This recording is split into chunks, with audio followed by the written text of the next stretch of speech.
In the labyrinthine corridors of cyberspace, we confront the paradoxical depths of human existence. Here, amidst the digital whispers and the flickering shadows of the dark web, the true complexity of our nature unfolds. It is a realm where the boundaries between light and darkness blur, where the surface-level narratives of our lives give way to deeper introspection.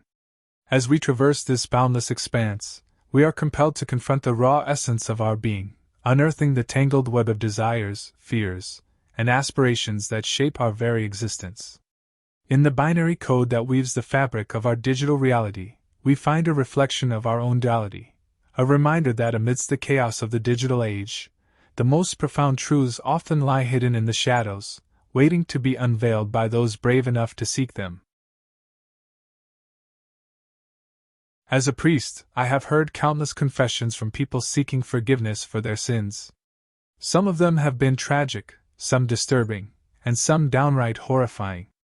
But none of them have left an impact on me like the confession of a man who had brutally killed his entire family. It was a typical Saturday afternoon, and I was preparing for the weekly confession at my church. As I waited for the first person to come in, I noticed a man sitting in one of the pews, his head bowed down and his hands trembling. I could sense that he was deeply troubled, and I knew that he needed to unburden himself. With a heavy heart, I walked up to him and asked if he would like to confess. His name was John, and he looked to be in his late 20s. He hesitated for a moment before nodding his head. With a heavy heart, he followed me to the confessional booth. As soon as we were inside, he broke down in tears and started pouring out his story. He started by telling me about his love for computers and technology. He was a self-proclaimed hacker, and had found a community on the dark web where people shared their skills and knowledge. John was always fascinated by the dark web and its anonymity, and he wanted to prove himself to this community. So when they challenged him to do something extreme, he saw it as an opportunity to gain their approval. He told me that one day he stumbled upon a forum where people shared videos of their crimes and even live-streamed them for others to see. In order to gain recognition in this community, John decided to do something unthinkable: kill his entire family. With tears streaming down his face, John confessed that he had brutally murdered his parents, younger brother, and elder sister. He had meticulously planned every detail of the crime, and it had taken him months to execute it. He showed no remorse for his actions and described the killings in a cold, detached manner. As he spoke, I could feel chills running down my spine. How could someone commit such a heinous act and not feel any guilt? But as a priest, it was not my place to judge. Instead, I had to offer him comfort and try to understand why he did what he did. John explained that he had always felt like an outcast in his family. He was never close to his parents, and his siblings often teased and bullied him. He felt like he had no one who understood him or accepted him for who he was. And when he found this community on the dark web, he finally felt like he belonged somewhere. I could see the desperation in his eyes, the need for acceptance and validation. But at what cost? He had destroyed his entire family in the process. As John's confession came to an end, I could only offer him forgiveness and pray for his soul. But deep down, I knew that this was just the beginning of a long road to redemption for him. In the following weeks, I visited John in prison and listened to his story. He had finally realized the gravity of his actions and was consumed by guilt and remorse. He couldn't believe what he had done and wished he could turn back time. But what troubled me the most was the fact that there are many others like John out there, people who are willing to do anything for validation or attention on the internet. The dark web has become a breeding ground for these twisted minds, and it's a scary reality that we can no longer ignore. As a priest, I believe in forgiveness and redemption. And while John's actions were unforgivable, I couldn't help but wonder if things would have been different if he had found acceptance and love from his family instead of a community on the dark web. John's confession will stay with me forever, a reminder of the darkness that exists in this world and the need for love and acceptance in our society. It is a cautionary tale of how the internet can be both a blessing and a curse, and how easy it is to lose ourselves in the virtual world. But most of all, It is a story of a man who committed the ultimate sin but found redemption through confession and repentance. It is a story that will make me reflect on the power of forgiveness and the importance of human connection. And it is a story that I will never forget. In the midst of the COVID-19 pandemic, when the world seemed to grind to a halt under the weight of lockdown restrictions, I found myself yearning for excitement and adventure beyond the confines of my home. It was during one particularly mundane evening, as I mindlessly scrolled through the endless abyss of the internet, that I stumbled upon a tantalizing opportunity hidden within the depths of the dark web. A website shrouded in mystery and intrigue beckoned me with its alluring promise. Guess and win. The name sparked a flicker of curiosity within me, igniting a flame of anticipation for the unknown adventures that lay ahead. With hesitant fingers, I clicked on the enigmatic blue button that served as the portal to this uncharted territory. In an instant, the screen transformed before my eyes, unveiling a sleek interface adorned with vibrant colors and captivating graphics. It was as though I had stepped into a digital wonderland, a stark contrast to the dreary monotony of lockdown life. Words danced across the screen, inviting me to partake in the mysterious game that awaited beyond the digital veil. Guess and win, they whispered, promising a journey filled with excitement, intrigue, and perhaps even a hint of luck. With a mixture of trepidation and excitement coursing through my veins, I hesitated only briefly before committing to the nominal fee of $20. It seemed a small price to pay for the potential thrill and adventure that awaited me on the other side. As the transaction processed, a surge of adrenaline pulsed through me, heightening my senses and fueling my anticipation. It was a feeling I hadn't experienced in what felt like an eternity, a reminder of the exhilarating rush of spontaneity and unpredictability that life had to offer. With a steady hand and a racing heart, I clicked to confirm my entry, plunging headfirst into the unknown depths of the Guess and Win website. Little did I know, this impulsive decision would set in motion a chain of events that would forever alter the course of my pandemic experience. As the screen shifted to a mesmerizing shade of pink, I found myself drawn further into the allure of the game. The sultry voice of a woman resonated through my laptop speakers, weaving a spellbinding tale of mystery and intrigue as she guided me through the rules of the game. With each word she uttered, I felt myself becoming more entranced by the enigmatic world that unfolded before me. The game, she explained, would challenge me to decipher the identities of 4 different women based solely on fragments of their features displayed on screen. It was a game of perception, of imagination, where I would be tasked with piecing together the puzzle of their identities using only the power of my mind. It was a concept unlike any I had encountered before, a tantalizing blend of mystery and sensuality that intrigued me beyond measure. As the first round commenced, my heart raced with anticipation. Images of 4 women, Sandra, Luca, Betty, and Dolly, flashed before my eyes, leaving me only a fleeting moment to memorize their faces before the challenge began. With a soft, rhythmic melody playing in the background, the screen focused on the eyes of each woman, one by one. With a quickening pulse, I hastily typed my guesses, my mind racing to match each feature to its corresponding woman. But to my surprise, the sultry voice remained silent, leaving me in suspense as to whether my guesses were correct. Undeterred, I pressed on, eager to prove my skill in this unconventional game of perception. As the game progressed, each round presented a new body part to decipher: lips, hair, hands, each one a tantalizing clue in the puzzle of their identities. With each reveal, I found myself completely immersed in the task, my mind ablaze with the challenge of piecing together the fragments before me.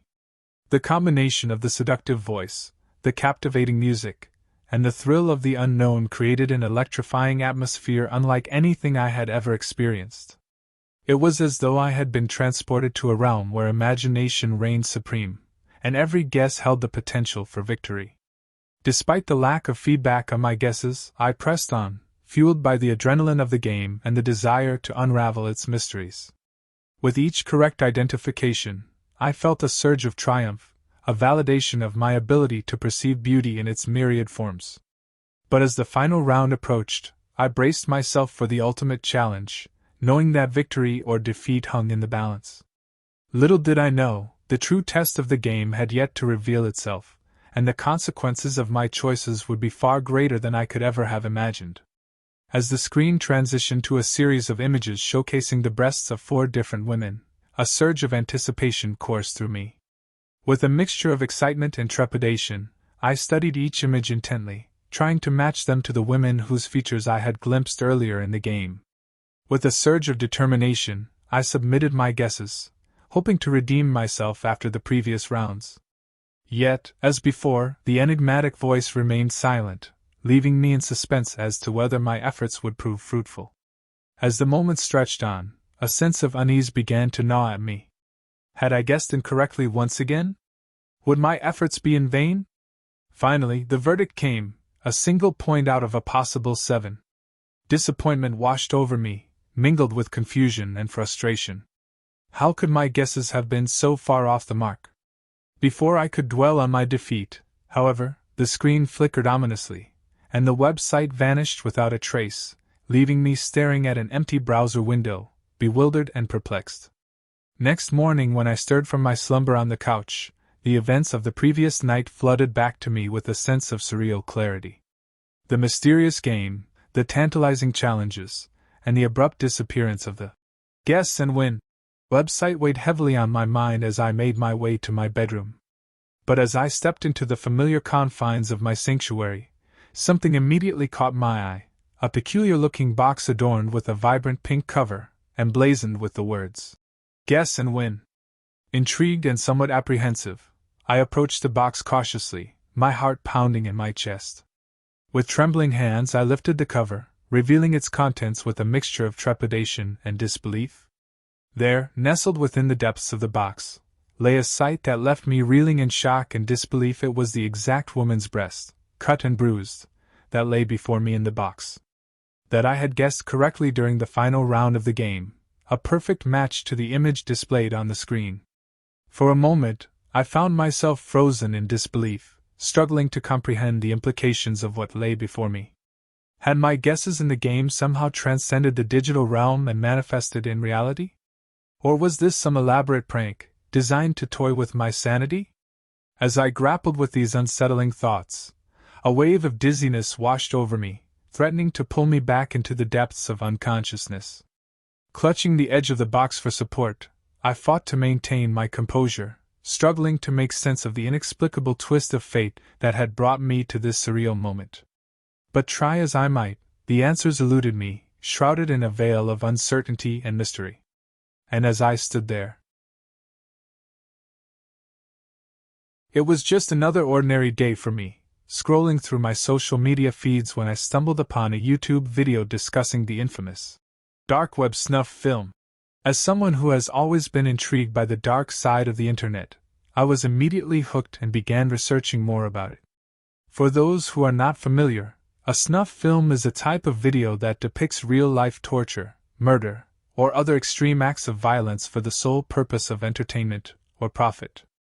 And the dark web is a part of the internet that is not indexed by search engines and can only be accessed through specific software or browsers, making it a breeding ground for illegal activities. As I delved deeper into my research, I came across forums and chat rooms where individuals claimed to have seen or even participated in these snuff films on the dark web. My curiosity got the best of me, and before I knew it, I had downloaded the necessary browser and was browsing through the dark corners of the internet. I came across various illegal websites selling drugs, weapons, and even human organs. But what caught my attention was a website that claimed to offer access to live streaming of snuff films. My heart was racing with excitement and fear as I clicked on the link. The website had a simple interface with a chat box on the side where viewers could discuss and make requests for specific types of violence. I could see numbers increasing next to each video title, indicating the number of people currently watching it. It sent shivers down my spine to think that there were actually people out there who enjoyed watching such horrific acts. I decided to click on one of the videos with the highest number of viewers. The video opened with a warning that it contained graphic content and viewer discretion was advised. But despite the warning, I proceeded to watch the film, feeling a strange mix of curiosity and guilt. The video showed a dark room with a single light bulb hanging from the ceiling. In the center of the room, there was a bound and gagged woman lying on the floor, surrounded by 3 men wearing masks. My heart was pounding in my chest as I watched the men mercilessly torture and eventually kill the woman. I couldn't believe what I was watching. It felt surreal, like I was in a nightmare from which I couldn't wake up. As the video ended, I felt a wave of nausea and disgust wash over me. I quickly closed the browser and shut down my computer, unable to process what I had just witnessed. I couldn't get the images out of my head for days. The thought that such evil existed in the world consumed me. I felt guilty for being a part of it, even if it was only as a viewer.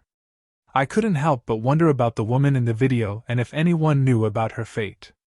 As I continued to research about snuff films on the dark web, I came across numerous theories and conspiracies about their existence. Some claimed that these videos were made by organized crime groups to intimidate their enemies or generate profit through illegal means. Others believed that these films were made for a specific audience with twisted fetishes. But what disturbed me the most was the possibility that these snuff films were not just a work of fiction but actually based on real-life events. It made me question humanity and how far people were willing to go for money or pleasure. My curiosity got me into a dark and dangerous world, and it took me a while to come to terms with what I had experienced. It made me realize that not everything we see on the internet is fake or for entertainment purposes. There is a dark side to it that is often hidden from our view, but it exists nonetheless. I learned my lesson the hard way and vowed to never venture into the dark web again. The encounter with the snuff film was a wake-up call for me, and I couldn't imagine the horrors that people involved in its production and consumption must have gone through. In conclusion, my brief encounter with the dark web snuff film left a permanent scar on my mind. It made me more aware of the dangers lurking on the internet and the importance of being responsible for what we consume. It is easy to get tempted by curiosity, but we must always remember to draw a line and not cross it in the name of exploration. The dark web may seem exciting from a distance, but once you get too close, it can consume you in ways you never thought possible. The internet is a vast and sometimes terrifying place, filled with hidden corners and unknown communities. One such corner is the dark web, a part of the internet that is not easily accessible and is often associated with illegal activities. It was on this dark web that I stumbled upon a satanic cult, and my life was forever changed. It all started when I was researching for a school project about the dark web. I had heard many rumors about its existence, and was curious to explore it myself. After hours of navigating through various encrypted websites, I came across a forum discussing satanic rituals and beliefs. Intrigued, I clicked on the link and was taken to a chat room where members of the cult were actively discussing their beliefs and practices. At first, I was skeptical and thought it was just a group of people playing a game or role-playing. But as I delved deeper into their discussions, I realized that this was no game. These individuals truly believed in the power of Satan and were actively practicing dark rituals. As my curiosity grew, I started engaging in conversations with some of the members. They were surprisingly welcoming and open to answering my questions about their beliefs. They explained that they worship Satan as the ultimate source of power and believed in achieving their desires through dark magic. Despite feeling uneasy, I continued to communicate with them out of curiosity. They shared stories of their rituals and the power they had gained through them. They also mentioned that they were always looking for new members to join their cult. I was both fascinated and repulsed by their beliefs, but something inside me was drawn towards their dark world. They promised me power, wealth, and everything I desired if I joined their cult. In that moment, my curiosity took over, and without much thought, I agreed to become a member. They instructed me to meet them in an abandoned warehouse on the outskirts of town. With my heart pounding in my chest, I made my way to the designated location. As I entered the warehouse, I was greeted by a group of people dressed in black robes with candles and symbols of satanic worship surrounding them. I was asked to kneel before their leader, who introduced himself as Lucifer, and pledged my allegiance to Satan. In that moment, I felt a sense of fear and excitement coursing through my veins. I knew that my life was about to change forever. From that day on, I became an active member of the cult. I attended their rituals, which involved chanting, sacrifices, and other dark practices. I was taught how to use black magic to manifest my desires and was promised immense power in return. But as time went by, I started to realize the true nature of this cult. They were not just a group of people with strange beliefs. They were dangerous and manipulative individuals who would stop at nothing to achieve their goals. They used fear and intimidation to keep their members in line, and anyone who dared to question their practices was met with severe consequences. As much as I wanted to leave, I was too afraid of the repercussions. I had seen what they were capable of, and I knew that my life would be in danger if I ever tried to leave. So, I continued being a part of their dark world, living in constant fear and regret for my decision to join them. But one day, everything changed. The police raided our meeting place during one of our rituals. It turned out that one of the members had been caught trying to perform a human sacrifice. The entire cult was arrested, including myself. As the truth about the cult came to light, I realized how lucky I was to be alive. The police uncovered evidence of various illegal activities and ties to other criminal organizations. The cult's leader, Lucifer, was sentenced to life in prison, and the rest of us were given lighter sentences for our involvement. Looking back now, I can't believe how naive I was to have gotten involved with such a dangerous group. The experience has left me scarred and haunted by the things I witnessed and participated in. I am grateful to be out of that dark world, but a part of me will always be haunted by my time with the Satanic cult. My encounter with the dark web Satanic cult was a personal experience that I will never forget. It opened my eyes to the dangers that lurk on the internet and the power of manipulation. It also taught me a valuable lesson about curiosity and the consequences it can bring. As for the dark web, it is a place that I will never venture into again, for fear of what I might stumble upon. Uncovering the disturbing world of human cooking.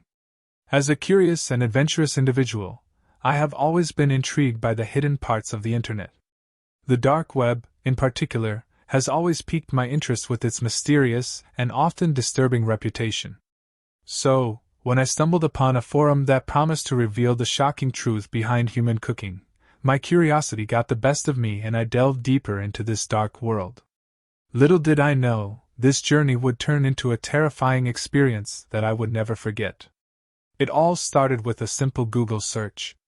I was browsing the internet one night when I came across a news article about a man who was arrested for cooking and eating human flesh. Intrigued by this macabre topic, I searched for more information and stumbled upon a forum on the dark web titled The Cannibal's Kitchen. The forum claimed to have insider information on the underground world of human cooking.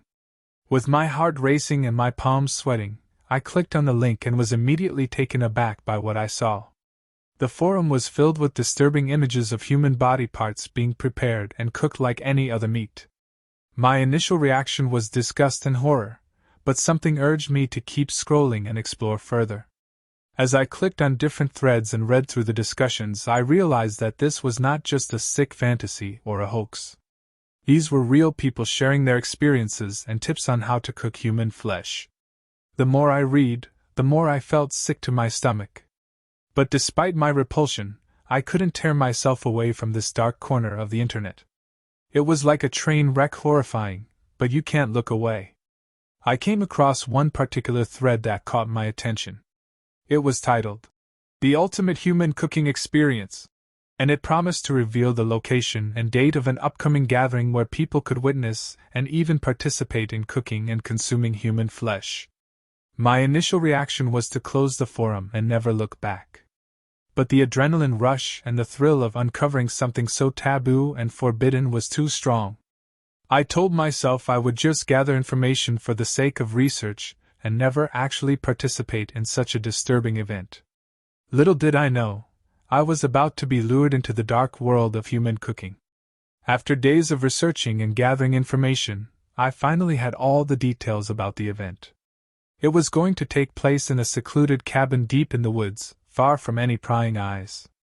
The organizers had taken extreme precautions to ensure secrecy, and only those who had been vetted and approved could attend. Despite my initial hesitation, I found myself on a dark and isolated road, driving towards the unknown. As I approached the cabin, my heart was pounding in my chest and my mind was racing with thoughts of what I was about to witness. The scene inside the cabin was like something out of a horror movie.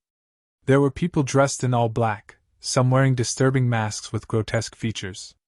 The smell of blood and meat filled the air, making me feel nauseous. But what caught my attention the most was a large table in the center of the room, covered with various meats, including what appeared to be human flesh. The sight made me want to run away, but I couldn't move.